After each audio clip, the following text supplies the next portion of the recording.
Hi, this is Reasons Are Several, a weekly podcast where the over-under on dick jokes is about 10.5. My name's Matt. With me is Neil. Hi, Neil. Hey, Matador. That's pretty good.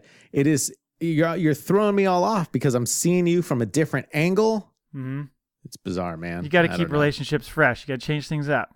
Man, I'm just staring into your beautiful eyes now.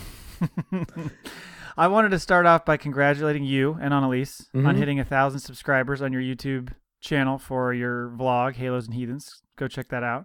Thank you very much. That's a big accomplishment, and that's pretty awesome. You guys got there, I think, maybe quicker than you thought you would. Yes, it was a pleasant surprise, and a lot of it came from listeners of Reasons Are Several and listeners of Dark Angels and Pretty Freaks. Without those kind folks, we wouldn't be where we are today, Matt. And you're still accepting new subscribers, so if you haven't subscribed, always we need more. Go subscribe Frickin' today. Do it. The celebration video was really lovely. Did you enjoy that? I thought that was great. I mean, obviously there's some imagery going on there where basically it looks like you're jizzing all over Annalise's head. That's great. Yes, I tried that. I did it all on my own face. That was the whole point. Just having a good time with it. That was good stuff. Yeah. And so you're a couple live podcast episodes in, and that's going well? Yeah, it is. It's interesting. It's a little different because there is a chat room involved. Mm-hmm. And if you don't have a moderator and you kind of want to, talk to the people in the chat room and keep them involved. But it's also fun because it gives the podcast a little different angle, a little new juice into it. And people are coming and checking it out while we do it live. And it's the second time. Yeah. The second time was a little bit easier because we weren't as concerned about it. We were like, whatever. If people are here, they're here. If they're not, we got to do this anyway. I mean, God damn it. Another week. But it is fun to think that you and I could do it live. That's right. And people can watch. People can watch us do it. We can just jam it in there. Yeah, so we're playing with that idea, and potentially, I think we were thinking maybe we try it beginning of May or something. End of this month, beginning of May, something like that. We'll give that a shot. So, if you would like to see Neil and I do this live, then you're in for a treat. And the fun thing is this will be a little bit different than kind of how Dark Angels and Pretty Freaks does it because we don't edit the podcast at all. You do a little bit of editing. I know you leave most of it in, but we do have a lot we talk about kind of before the show starts and a little bit we talk about after the show ends. Right. And we do have times like we'll break in between the show for whether it's dogs or Annalise comes home or kids come down or whatever. So it'll be kind of a little bit more behind the scenes. Yes. The one thing I was realizing is we can't talk as much shit before. Well, we just do that. We do that before we start. Before we even start live streaming. Yeah, exactly. So, but I think it'll be fun. I think it'll be exciting, and people that come in and the chat. Obviously, we'll have the chat open, and obviously, we'll host that on the Dark Angels and Pretty Freaks channel too, since we've got it all set up. Might as well do that. Also, was thinking maybe what we'll do. I'm kind of springing this on you now, but it's not a big deal. Is maybe the episode that we record on April 24th. Maybe we'll try. We won't necessarily promote it, but maybe we'll try it live, from the point we start recording, not the pre and the post, so we can kind of play with it and see how we feel. If people pop in, great. If not, no big deal. But just get a feel for it. We could do that. There you go. Maybe I'll have my new audio setup by then, so things will be so new and exciting. It'll be amazing. It'll be amazing. And pants are optional, right? That's totally it. Can't see below the waist, so that's good. Wow. But thank you again for the congratulations. It was fun, and I think we're enjoying it a little bit more now that we've kind of gotten into a routine. It's not as much work. It's a little more, and the live thing actually makes it a little more fun too because you actually people are watching. That's really cool. No, it's like I said, it's a big accomplishment. So nicely done, Fat Mouse. Did I say thank you? Thank you, Crazy Rat. Did I? Spaz Rat, sorry. Did I tell you that we are going to live stream our drive to Reno? Oh my God. Yeah. So this we're gonna record the podcast, Dark Angels and Pretty Freaks, this Friday evening, 5:30 p.m. Pacific Standard Time. Be there, should be live. And then starting about 7:30 to 8 a.m. on Saturday Pacific Standard Time, we're putting the iPhone in the car, mounted. Holy shit. We're going to freaking live stream the whole thing. This is creeping closer and closer to Big Brother territory. Oh, big time. Yeah. Big time. So you'll see us. Obviously, we have a few things planned to talk about because it would get boring if we're just sitting there like staring out the window. But yeah, we're going to see us drop the dogs off. There should be interactive things you can do, like you guys have an argument. Did Neil win? Did Annalise win? Right. Vote. Right. I think I'm gonna pull out some of those questions that we talked about, like the couples questions. Some of those. The weird thing is, and I want to get your. I think your answers. Well, her answers will be much different than mine. Probably. Well, we don't know. We'll see. Get your take on this. So when we like stop to get a coffee or go to the bathroom, I'm not going to be able to pull the whole rig out of the frickin' car because that'll just be a pain in the ass. Oh, you need to leave it in the car. So do we leave it and just both of us bail and it's just freaking empty car for like 10 minutes? Or do we take turns and one of us stays in? I would just both go do what you got to do. This is reality. Just let it roll. Yeah, and if somebody wants to take a break because they know you're inside having a cup of coffee or something for 10 minutes, then so be it. But what if somebody like just tunes in and they're like, it's just a car? Should I have like a sign? You should have a sign. Okay. Can you do it electronically, like with the feed, or do you actually have to put a piece of paper up that says "Be right back"? if I was doing it, if we were doing it at home, we could insert a picture. I don't think I can do that. Then just hang put a piece of tape and a piece of paper up have that some says, kind of sign. Be back in 10 minutes. That's good. I kind of like that. Do that. Went into Starbucks because first I thought it'd be kind of cool to take the rig with it, but it's going to be too hard because it'd be mounted on a freaking windshield. Put it this way: you don't want it to be. I mean, unless it's really like one of you just wants to go inside and the other one doesn't need to go in. Right. Then the other person can just sit there and chit chat with the channel there. Right. But otherwise, you don't want to like derail your trip just for the sake of, you know what I mean? No, for sure. You're keeping it real. It would be that, but like we definitely need to take potty breaks and stuff. Well, of course. Yeah. Nobody. Yeah. I mean, if you want to take it in with you, no. I'm just kidding. Figure something out. Maybe you know what? Maybe I should download a bunch of like free music and so play it while we're in the back. There you go. Yeah. Then the other thing I got to remember is like we might keep one person in the car because the rig is going to look, because there's going to be a microphone and all this stuff hooked up. Might be like somebody just like, I think I'll take that. Now, see, that would be great though. Because imagine the video you would get if somebody steals your car and drives off. We're tracking you. Good point. You're like, hold on, Annalise, you got your phone? Shit, where are they? What's in the background? Right. That's great. All right, cool. Just want to get your take. So there we go. So looking forward to doing this live with you. Yes. Yeah. Let's give it a shot. It's good. Mm-hmm. It's good to try new things in the show. So I'm excited to do that. So see how it goes. Mm-hmm. Hey, did you watch any of the Masters? You just call me a Jew? No, 7%, man. 7%. Did you? Yeah. No. Okay. Well, it was very exciting. I did hear about it. There were a couple things I wanted to note. Like, so there's a par 3 competition that happens on Wednesdays, right? The day before. It's huge. Huge. Yeah. It's just, it's just kind of them shooting the shit and being silly, and like, Jack Nicklaus and the old guys can play because it's just little shitty par 3s. They're like 110-yard holes and shit like that. Right. But when that happened, you see a fair amount of hole-in-ones because these guys are freaking awesome. Right. And they're short little shots. So Tony Finau, who I'm a fan of, he's dude, that guy rips it. So did you see what he did? No, I have no idea who that is or what happened. Oh, you do. Okay, he does rip it though. I know. Okay. I think you've mentioned it before. Is he the yoked guy? No, he's not yoked. He's tall. Isn't there a Spanish guy you like a dark-skinned guy? I like Camilo Villegas. Yeah, that's my man crush. But he's not. He's like cut. He's real freaking. He's a big fitness dude. All right, but he's not big. See, I know your crushes. I always listen to you, Matt. I love Latin guys. If it's one thing I pay attention is it's your man meat that you're into. That's right. So Tony Finau. Got his family there, hits a shot, goes in the hole, goes crazy, starts running up the hole, Oh, I did hear about this, yeah. Turns around and is running backward, and his fucking ankle just completely dislocates. Ugh.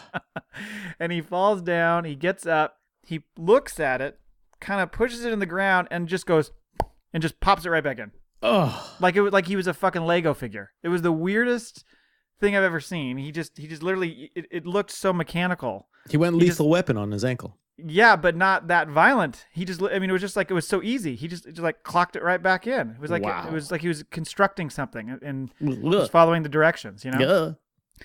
So then he stands up and he's kind of gimpy on it, goes out, and then he ends up finishing tied for 10th, shoots 7 under for the tournament, which I don't understand how he could possibly do. I saw pictures of it afterward, and it's all bruised to hell and nasty, but you put a lot of pressure when you're right-handed on your front ankle, which is the ankle he hurt. So I don't know how the hell he did that. It was amazing. Yeah, I heard about that. That was like the thing at work that the guys were talking about. They're like, "Did you see so?" I didn't pay attention to the name. Rolled his ankle, and I'm like, "When did golf become so dangerous?" But it wasn't rolled. Right. It was dislocated. I mean, the thing was popped. It was nasty. You should go check the video of that.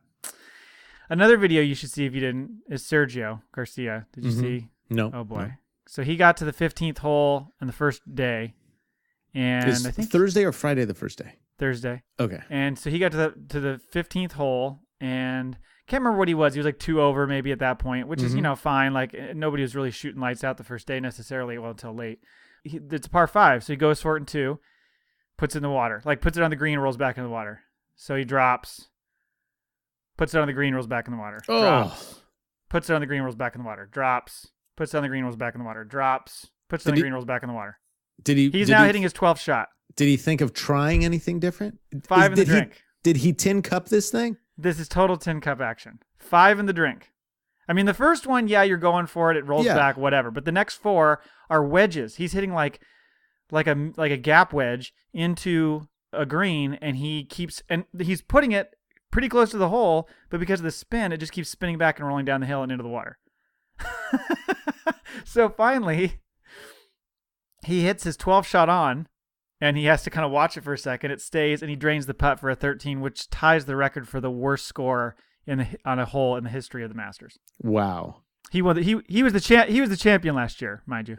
What should he have done? I mean, like you said, the first one rolls back, maybe even the second one, because you're like, oh, I got a little bit more. By the third one, you gotta either you're clubbing up or you're giving it a little more gusto to get to the back. Oh my God, I'm just getting choked up about this. No, wow, it's okay, man. I didn't mean to. I feel like I'm kind of treading into very personal stuff.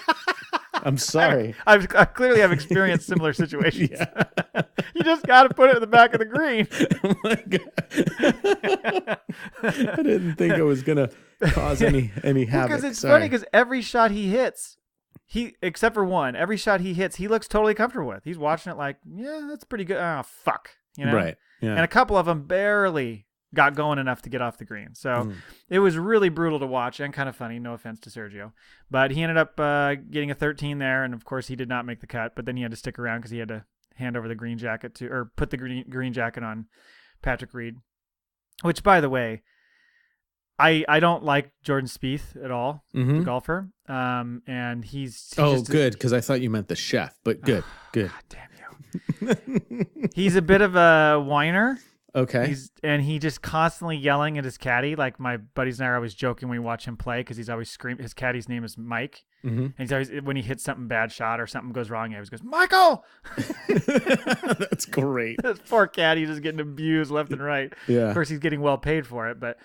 Anyway, I dislike Jordan Spieth so much, the golfer now I'm talking about. Okay, good. That it made me sort of root for Patrick Reed to win. He's a total twat. Oh, is he really? Yeah. He's just a bastard. He's just an arrogant dick. And so I really wanted a couple other, options to win, like Rory or Ricky Fowler or Rory McIlroy, but they didn't come close enough. And so I was rooting against Jordan so hard that I was like, come on, Patrick Reed, like close this out. And then I felt dirty after and I needed to take a shower. Need a shower? Yeah. Can I ask quick comment. Yes. Speaking of Tin Cup, I just wanted to make mention of this because I was talking to a friend of the show, Agent Palmer, and he was working on a blog post all about Tin Cup. And so I took a look at it and he is posting that this week. So go to agentpalmer.com, check that out. Cool. What was your question? Quick question for you. So we discussed the podcast a little bit more. Not a little bit more. We discussed the podcast a little bit, going live, discussed my 1,000, got some golf out of the way. I figure maybe you got it out of your system. Maybe you can focus a little bit. How is your dad? We're going to come back to that? People want to know. I mean, I knew you weren't going to lead the show off with it. No, we got to get the important stuff out of the way. But so we need a new drop, I think.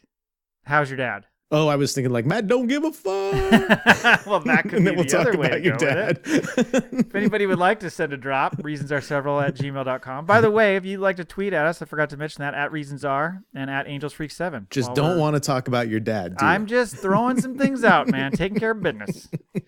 My dad is doing great. He is home. My brother is in town and with him and hanging out with him. Oh, that's so nice of your brother. Isn't it nice of him? Yeah. And he is, he's just getting reacclimated to home life and getting his shit together. And so far he's doing well. I think he starts his rehab program from home here in the next week or so. And we don't, whenever, week, 2, whatever. You'll figure it out. God damn it. Anyway, now that my brother's here, I could totally mail it in. So that's awesome. No, but he's doing well. He's back to it. Is he benching yet? He's throwing up sets? Yet. No, he dumbbells. Yeah. And just like 40 on each side, just at that point. Nothing big. Well, he's building up his endurance. Right. Lightweight, lots of reps. Well, the problem is he's so into parkour that it's hard to keep him from doing that. He's constantly running around his apartment complex, just like springing doing off of flips. Dude, you cannot do that. Settle down. Freaking just going from the couch to the breakfast bar and back and forth. It's crazy. Yeah.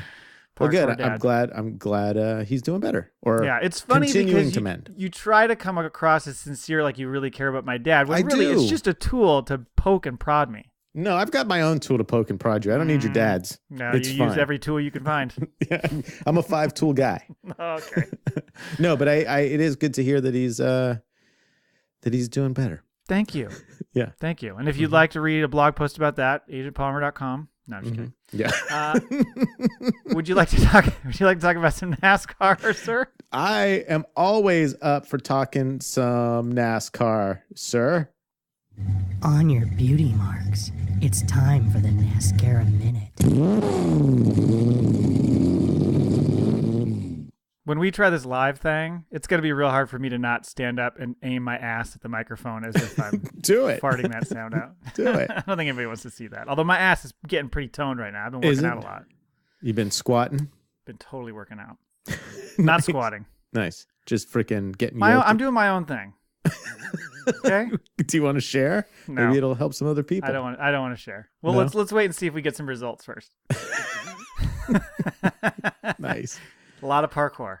All right. So let's talk some NASCAR. Word. That's the first time Let's Talk NASCAR was followed up by word in the history of civilization. Word. Go ahead.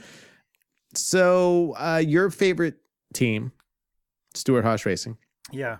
Harvick almost won again, but he didn't. But your other boy, Kyle Busch, came in victorious at Texas. I don't have a lot to say this week because there's not a lot of excitement and a lot of fun things going on in NASCAR. It's kind of a boring year. Well, is that because there's not certain people around, or what? What's going on? What's causing the I think what's happening, and it's kind of maybe what happens in a lot of sports, is the teams are really close. There's a lot of parity in NASCAR, and the cars are so expensive. It's such an expensive sport that they're not going to risk damaging their stuff, so to speak. So they're conservative. They're conservative, and it's also close. It's some guy just doesn't freaking dominate. I mean, they'll dominate as far as, oh, that guy's been in the lead the whole day, but not dominate as far as, because of the rules now, it's not like it can't lap everybody and then just freaking runs away with it. And then the guys in second and third are going to freaking go after each other. So it's been a little bit, for lack of a better term, boring. We need a Cole Trickle. We need a Cole Trickle. Yeah. We do. And you and I need to talk Cole Trickles in the future. But we'll get to that another time. We need to talk Cole Trickle. So it's just been a weird year. I think, too, that NASCAR's going through a big transition where so many of their the last generation stars have left. You know, you've got are fucking skidding to the finish like Johnson and shit like that. Right. I mean, they he just lost it. Just not doing well. So yeah, you lose Gordon and Earnhardt and don't say it, Kenseth. Don't say it. Oh, your boy. No. You know, so and now it's all new guy, which is good, but I don't know. Just maybe I'm too old for it. Not feeling it. That's my NASCAR. What about NASCAR? I do have some. Let's do it. Here we go. Hi, Mark. No, so a lot of people don't know. A lot of people do know. Well, you know what? Scratch that. Hey, you know what? You don't even need to start with that. You can just start talking. So, as I may have said before, anyway, God. you know what I'm saying? Some people do, some people don't. Let's just hear it. Face oil, having a good, this is both for men and women, having a good, clarifying as well as moisturizing regime for your face is very important. Now, do you say regime or regimen? Oh my God. Both. The regime that makes you do the regimen, the regime in charge of my face. I think they let you get away with saying regime these days, but really it should be regimen. Regimen. Yeah. Yeah. Did I say regime? You did, but that's okay. I meant to say regimen. Some people say regime. Some people say regimen. Some people know about face oils. Some people don't. some people. Anyway, it can be very expensive, and it's really easy and affordable to make your own. So go to youtube.com/halos and heathens and check out Annalise's video on making your own face oil. Does she already do one on making? I'm posting it tomorrow morning. Wednesday morning, 5 a.m. It'll be up. All right. Brand new. We're hot off the hard drive. I thought it was maybe like dual purpose. You just take fish oil and just rub it all over your face, and then that way, you get the omega-3 fatty acids and nice scaly skin. I say try it. Cod liver oil, the best. Yeah. And smells delicious. It smells amazing. All right. Thanks for the beauty tip. And once again for the self-promotion. Always. Let's talk about some movies. Okay.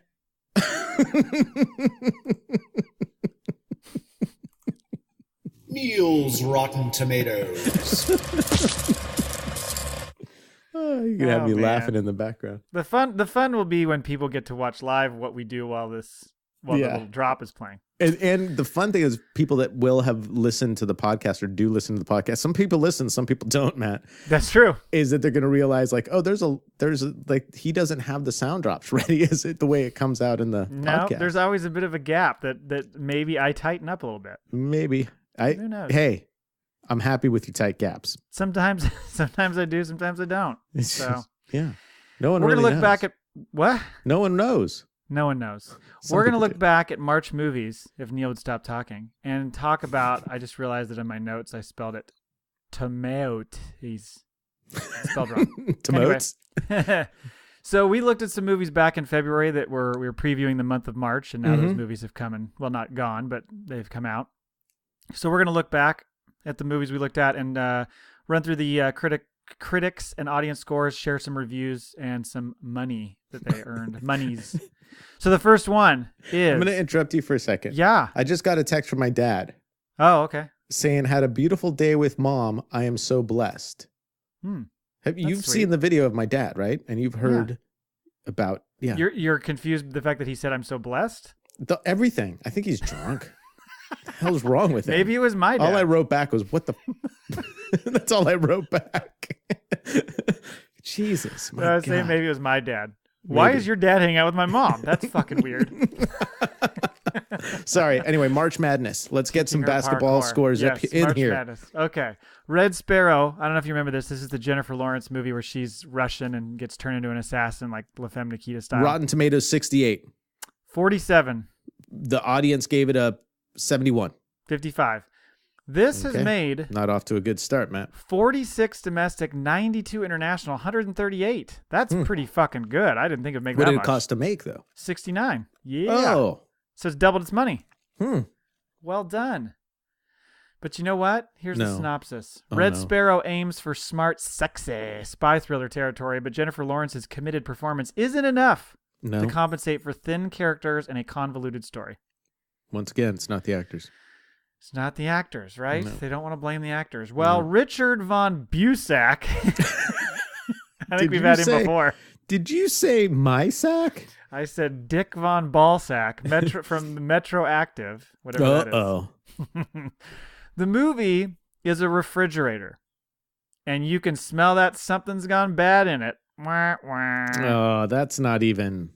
That doesn't even take like... It's the best I could ton find. of the bird or something. You have to like, oh, this bird got caged, something like that. Has this nothing bird to do with couldn't fly. No. Who cares about a refrigerator?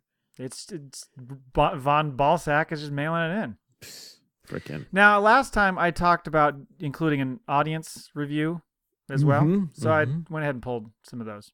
Lizard M Oh, yeah. gives it 1 star and says, horrible. The characters sucked. The plot sucked. It was boring, long, and snoozeworthy. The first half was basically a porno, and the rest was a tired spy movie that's been told way better before. Wow. So watch the first half. So watch the first half of the movie is what you need to cut it off in that second half. Yeah. The characters. So when he's saying the characters sucked, he means literally. Yeah. They were freaking coming and going. S-ing and F-ing all over the place. Next is A Wrinkle in Time. Oh, yeah. Based on the book. Yeah, totally. The world's best-selling book. World's best-selling, huh? Yeah. Uh-huh. I don't know about that. It spent 16 years on the world's bestseller list. Okay. Critic score? The critics gave it 82. 40. Like I said, they cut it in half because they didn't like it. Take half of whatever you say. Right. And Audience? the peeps, 68. 31. Like I said, half. This has made 91 domestic, 26 international, 117, and it made cost 110 to make. So they're barely in the black there. And this is considered a flop. I would believe that would be considered a flop, yes. Well, certainly the scores are terrible, and if you only just barely make your money back on a movie that looked like it was going to be a blockbuster that launched a whole sequence of movies. Well, especially because like before the movie came out, everyone's like, "Oh my god, everyone's waiting. This is supposed to be amazing." It came out and you didn't hear a peep about it. It was like, Exactly. "Oh, well, good day." Right. Good day. Good day, sir. A Wrinkle in Time is visually gorgeous, big-hearted, and occasionally quite moving. Unfortunately, it's also wildly ambitious to a fault and often less than the sum of its classic parts. Oh, I hate when my classic parts don't sum up. Yeah, there's a lot of people in this, too, because it's like Reese Witherspoon, Oprah. There's a fuck ton of people in this movie. At least two. At least two. Bob Grimm from the Reno News and Reno I'm gonna go News see, and Reviews. I'm going to see Bobby this weekend. Stop by and see Bob. He says, you get a crap... Oh, sorry. Let me do it in the right voice. Okay. You get a crap movie, and you get a crap movie. Everybody gets a crap movie. Nice. That's pretty good. He's at least trying. Yeah, he's in the ballpark. I hope that you go up to Bob and say... I wasn't crazy about your review of Wrinkle in Time, but it was way better than Ballsack's review of Red Sparrow. Right. I mean, he was in the right casino, if you know what I'm saying. There you go. Yeah. Gringo is next. Oh yeah, I thought Gringo was going to be the name of the person's. Oh shit, I missed review. that. I'm sorry. I'm like, oh wow. Wait, let me back up. Yeah. Yeah. Okay. Audience review by Pastor Don P, which sounds like a religious rapper. Pastor Don P. So PDP.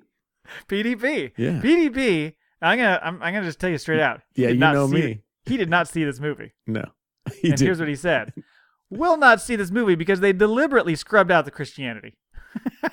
Wow. Pastor Don P don't play that shit. No. If you're going to scrub anything, it's not going to be Christianity. Might be my backside. But all right. Anyway, moving on to Gringo. Yeah. Let's see. Go ahead. It's Charlize Theron, and it's supposed to take place in the 80s, and right. David Oyelowo is in it. 48 from the Tomates. 39. Okay. And the Peeps, I think, gave it a 52. 46, pretty close. So far, not such great scores for the month of March. No. This has made 5 million domestic, 3 international, 8 total, and I couldn't find how much it cost to make. So that is not good. That would be a still want to see it, though. You do? Mm-hmm. I mean, like I said, while I'm cooking dinner or something, it's not going to be in the theater. Well, I don't even know if it went to the theater. No, it did. It went to the theater, but clearly I could not find the monetary amount that it cost to make. Mm-hmm. Gringo rounds up a baffing oh my God. Let's try again. Gringo. Okay, wait a minute. Start again. What is going on? Dingo. All of a sudden he's going to be Montana. What? Bingo. Okay. Gringo. Mm-hmm. Gringo is what it's called. Rounds up I think they spelled this wrong. A bafflingly overqualified cast for a misfire of a comedy that's fatally undermined by its messy plot, poorly conceived characters, and obvious debts to better films. That was hard to get out. That was painful. Whew. But wait till you hear the bad review from this guy. This Okay. guy's name, Bill Goody. What? Cookie cutter? What'd you say? Let me try again. Bill Goody Kuntz.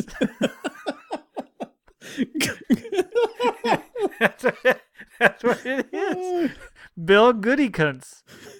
GOODYKONTZ from the Arizona Republic. Woo. Oh. Mostly it's just kind of dumb.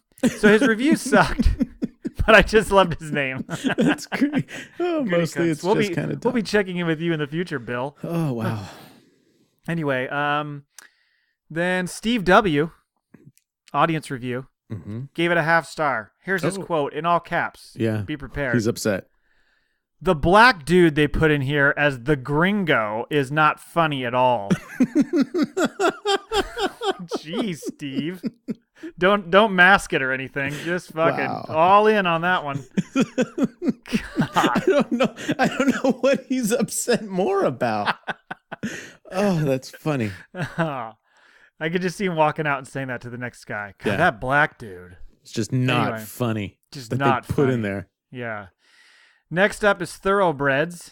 This is it's like two young gals and they plot to kill the stepfather, one of the gals. Kind of a dark comedy. Yeah. Isn't it somebody in it that I like? No, you're thinking of another one that's coming in a minute. Okay. I'm going to say Tomatoes gave it 38. 86. What? Yeah. And the audience gave it a 53? 75. Huh. I'm not good at this anymore. It's okay. You never really were. 3 million domestic. No international numbers. 3 overall, and I don't know how much it costs to make, so the numbers are a bit missing there.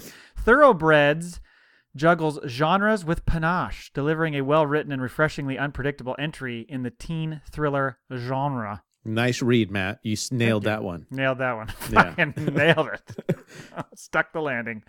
Courtney Howard from Fresh Fiction says, this is hearkening back to the first review where the guy was not even trying. Courtney tries, but it's pretty weak. This one should be sent to the glue factory. Oh. Courtney, well, I appreciate your trying, but still better than the fridge. I mean, no one's going to fall lower than the fridge. No, but you need to sharpen up those skills there, Courtney. Olivia. Oliver M. says, maybe Olivia. We don't know. Could be. Oliver M. says, bona fide piece of shit in just about every way a movie can be. The audience reviews just cut right to the chase. Oh, I like it. Okay, next. Tomb Raider. This is my girl, Alicia Vikander. Yeah, I didn't hear anything about this movie. I'm going to say the Pickle score was a 60. 49. And the People's score was a 60. 63. There we go. There you go. A little bit more dialed in there. Yeah. 55 domestic, 208 international. Oh, sure. This movie it's a has video made game movie. $263 million. Just wait to see the Rampage numbers. Oh, God. International. That looks so stupid. I still haven't seen anything on it. Oh, it's so bad. This said 90 to 106 to make. They weren't sure. Yeah. Well, they're still figuring it out. There's still some bills coming in. Right. Tomb Raider reboots the franchise with a more grounded approach and a star who's clearly more than up to the task, neither of which are well served by an uninspired origin story. Again, not going to blame the actors. Yeah. We're going to blame the story. Yeah. The writers just get crapped on in every one of these reviews. Sure. Bob Bloom from the Journal and Courier says, BB. Tomb Raider is easily digested, but also can be evacuated just as fast. Ooh. Getting a little gross there, Bob. Oh, shit joke. BB's going for some pee-pee jokes. Pee-pee or poop jokes. Yeah. I got an unnamed audience review. Well, let's name this person there you go. Sybil. Sybil. Sybil says,